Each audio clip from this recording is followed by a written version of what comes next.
ಸ್ತುತಿ ಅಂದರೇನು? ಸ್ತುತಿ ಅಂದರೆ ದೇವ್ರನ್ನ ನಾವು ಘನಪಡಿಸುವುದು, ದೇವ್ರನ್ನ ನಾವು ಮಹಿಮೆ ಪಡಿಸುವುದು.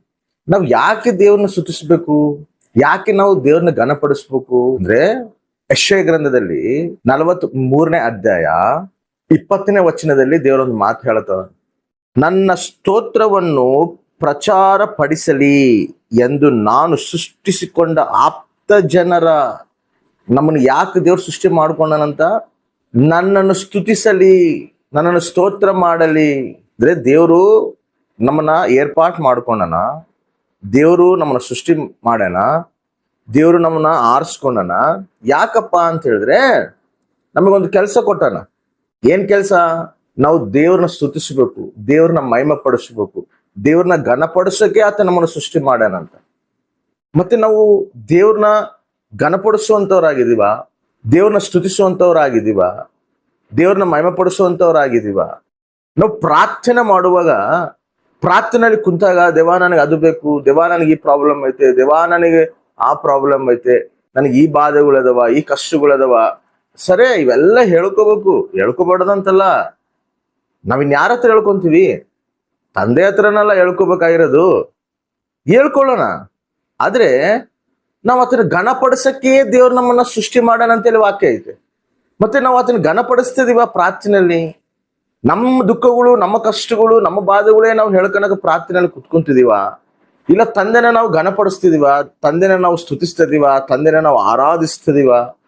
ಹೆಂಗೆ ನಾವು ದೇವ್ರನ್ನ ಪ್ರಾರ್ಥನೆ ಮಾಡ್ತಿದೀವಿ? ರೀ, ನಮ್ಮ ಜೀವಿತದಲ್ಲಿ ಏನೇ ಉನ್ನತವಾದ ಕಾರ್ಯಗಳು, ಆಶೀರ್ವಾದವು ನಾವು ನೋಡಬೇಕಂದ್ರೆ ನಾವು ಸ್ತುತಿ ಮಾಡಬೇಕು ದೇವ್ರನ್ನ, ನಾವು ಘನಪಡಿಸ್ಬೇಕು ದೇವ್ರನ್ನ. ದಾವೀದನು ಕುರುಬನು, ಕುರಿ ಕಾಯುವಂತ ವ್ಯಕ್ತಿ.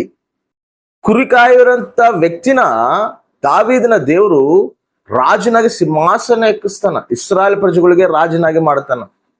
ದಾವೀದನ ಯಾಕ ಅಷ್ಟು ಹೆಚ್ಚಿಸಿದಾನಂದ್ರೆ, ದಾವೀದು ಚಿಕ್ಕಂದಿನಿದ್ದಾಗಿದ್ದ ಕೂಡ ದೇವ್ರನ್ನ ಸ್ತುತಿಸ್ಕೋಂತ ಬಂದನ, ದೇವ್ರನ್ನ ಘನಪಡಿಸ್ಕೋಂತ ಬಂದನ, ದೇವ್ರನ್ನ ಆರಾಧಿಸ್ಕೋಂತ ಬಂದನ. ಆ ಸ್ತುತಿ ದಾವೀದನ ಏನ್ ಮಾಡತ್ತೆ? ಸಿಂಹಾಸನ ಎಕ್ಕುವಂತೆ ಮಾಡತ್ತೆ. ನಾವು ಆಶೀರ್ವಾದ ನೋಡ್ಬೇಕು, ನಮ್ಮ ಜೀವಿತದಲ್ಲಿ ಆಶೀರ್ವಾದ ನಾವು ಕಾಣಬೇಕಂದ್ರೆ ದೇವ್ರನ್ನ ನಾವು ಸ್ತುತಿಸ್ಬೇಕು, ದೇವ್ರನ್ನ ನಾವು ಮಹಿಮೆ ಪಡಿಸ್ಬೇಕು. ಭಯಂಕರವಾದ ಪರಿಸ್ಥಿತಿಗಳು, ಆತಂಕಗಳು, ವ್ಯತಿರೇಕಗಳು ನಮಗಿದ್ದಾಗ ದೇವ್ರನ್ನ ನಾವು ಸ್ತುತಿಸ್ಬೇಕು, ದೇವ್ರನ್ನ ನಾವು ಘನಪಡಿಸ್ಬೇಕು. ಭಯಂಕರವಾದ ಬಂಧಕಗಳಿದ್ದ ಕೂಡ ದೇವ್ರನ್ನ ಬಿಡಿಸ್ತಾನ ನಮ್ಮನ್ನ. ಸ್ತುತಿನಲ್ಲಿ ಆ ಶಕ್ತಿ ಐತೆ. ಎರಿಕ ಗೋಡೆಗಳೇ ಸ್ತುತಿಸಿದ್ರೆ ಎರಿಕೋ ಗೋಡೆಗಳೇ ಬಿದ್ದೋಗವ. ಮತ್ತೆ ನಿನಗೆ ಆತಂಕವಿರುವಂತ ಗೋಡೆಗಳು ನಿರ್ಮೂಲ ಮಾಡ್ತಾನಲ್ಲ ಸ್ತುತಿಸಿದ್ರೆ ದೇವ್ರು. ಮತ್ತೆ ಕುಂತು ಸ್ತುತಿಸ್ತಿದೀಯಾ? ಪ್ರಾರ್ಥನೆ ಮಾಡೋಕೆ ಸಮಯ ಇಲ್ಲ, ಪ್ರಾರ್ಥನೆ ಮಾಡೋಕೆ ಓಪಿಗೆ ಇಲ್ಲ, ಇನ್ನು ಸ್ತುತಿ ಮಾಡೋಕೆ ಎಲ್ಲಿ ಒಪ್ಪಿಗೆ ಇರ್ತೈತೆ? ಅಂದ್ರೆ ನಿನ್ನ ಸಮಸ್ಯೆಗಳು ತೀರೋದಿಲ್ಲ ಬ್ರದರ್, ತೀರೋದಿಲ್ಲ ಸಿಸ್ಟರ್. ನಿನ್ನ ಭಯಂಕರವಾದ ನಿನ್ನ ಸಮಸ್ಯೆಗಳು, ಆ ಒಂದು ಆತಂಕಗಳು ಬಿಡುಗಡೆ ಆಗ್ಬೇಕಂದ್ರೆ ನೀನು ಸ್ತುತಿಸ್ಬೇಕು ದೇವ್ರನ್ನ, ಕುತ್ಕೊಂಡು ದೇವ್ರನ್ನ ಆರಾಧಿಸಬೇಕು ನೀನು. ಆ ಸ್ತುತಿನಲ್ಲಿ ಶಕ್ತಿ ಐತೆ. ಎರಿಕೆ ಗೋಡೆಗಳನ್ನ ಹೆಂಗ ದೇವ್ರ ನಿರ್ಮೂಲ ಮಾಡಿ, ಶತ್ರುನ ನಿರ್ಮೂಲ ಮಾಡನೋ ಹಂಗ ನಿನಗೆ ಆತಂಕವಿರುವಂತ ಗೋಡೆಗಳ ದೇವ್ರ ನಿರ್ಮೂಲ ಮಾಡಿ, ನಿನಗೆ ವಿರುದ್ಧವಾಗಿ ಇದ್ದಿರುವಂತ ಶತ್ರುನ ದೇವ್ರ ನಿರ್ಮೂಲ ಮಾಡ್ತಾನ. ಸ್ತುತಿನಲ್ಲಿ ಆ ಶಕ್ತಿ ಐತೆ. ನಾವು ಸ್ತುತಿಸುವಂತವ್ರಾಗಿರ್ಬೇಕು, ದೇವ್ರನ್ನ ಮಹಿಮೆ ಪಡಿಸುವಂತವ್ರಾಗಿರ್ಬೇಕು. ಅದಕ್ಕಾಗಿ ನಾನು ನಿಮ್ಮನ್ನ ಸೃಷ್ಟಿ ಮಾಡೀನಿ, ನೀವು ನಾನು ಸ್ತುತಿಸ್ಬೇಕಂತೇಳಿ ದೇವ್ರ ವಾಕ್ಯ ಹೇಳ್ತಾ ಇದಲ್ಲ. ಮತ್ತೆ ದೇವ್ರ ನಾವು ಸ್ತುತಿಸ್ಬೇಕು.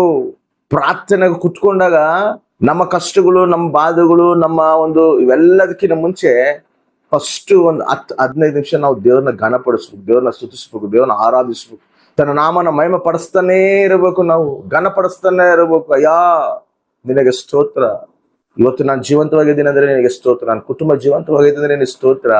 ಅಪ್ಪ ಇವತ್ತು ನಾನು ಇಲ್ಲಿ ನಿನ್ನ ಸನ್ನಿಧಿಯಲ್ಲಿ ಕುತ್ಕೊಂಡು ನೀನು ಆರಾಧಿಸ್ತಾ ಇದ್ದೀನಿ ಅಂದ್ರೂ ಕೂಡ ಅದಕ್ಕೆ ನಿನಗೆ ಸ್ತೋತ್ರ. ಸ್ತುತಿಸ್ಬೇಕು, ಘನಪಡಿಸ್ಬೇಕು, ಮಹಿಮೆ ಪಡಿಸ್ಬೇಕು. ಸ್ತುತಿನಲ್ಲಿ ಶಕ್ತಿ ಐತೆ. ನೀನು ಆಶೀರ್ವಾದ ನೋಡ್ಬೇಕು ಅಂದ್ರೆ, ನೀನು ಆಶೀರ್ವಾದನ ಕಾಣಬೇಕು ಅಂದ್ರೆ ನೀನು ಎಷ್ಟು ಸ್ತುತಿಸ್ತೀಯೋ ಅಷ್ಟು ಆಶೀರ್ವಾದ ನಿನ್ನ ಜೀವಿತದಲ್ಲಿ ನೀನು ನೋಡುತ್ತೆ. ಆಮೇನ್.